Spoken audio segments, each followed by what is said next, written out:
اللہ فرماتا ہے کہ محبوب ہم آپ کو مقام محمود عطا فرمائیں گے، ضرور عطا فرمائیں گے۔ اللہ کے وعدے سچے ہیں، ان اللہ لا یخلف المیعاد، اللہ اپنے وعدے کے خلاف نہیں فرمائے گا۔ محبوب ہم آپ کو مقام محمود یقیناً عطا فرمائیں گے، لیکن اس کے لیے آپ کو کرنا کیا ہوگا؟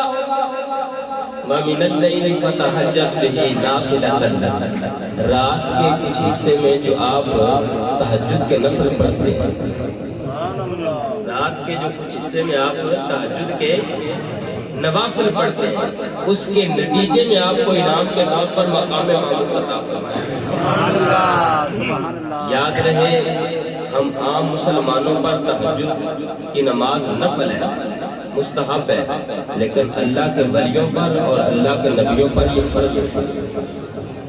نفل نماز اللہ کے نبیوں پر فرض ہوتی ہے، ہمارے لیے نفل ہوتی ہے یہ تہجد کی۔ لیکن مجھے ایک بات بتائیے، یہ مقام محمود کا میں تھوڑا آپ کو تعارف کرواؤں ایک جملے میں۔ مقام محمود کہاں ہے؟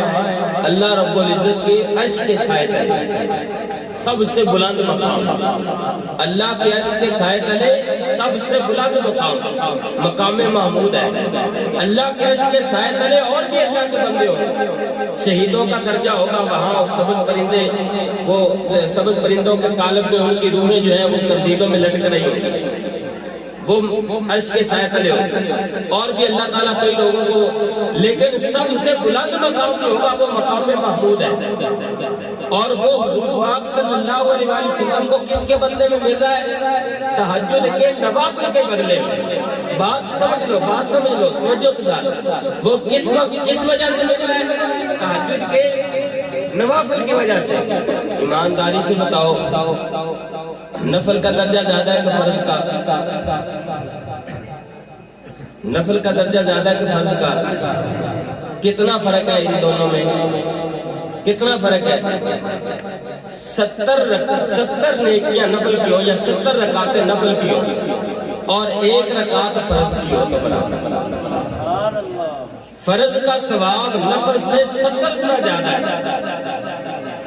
اب ذرا سوچو، اللہ کے محبوب کا کتنا بڑا مرتبہ ہے، اگر نفل پڑھے تو درجہ ملے مقام محمود، تو جب فرض پڑھتے ہوں گے تو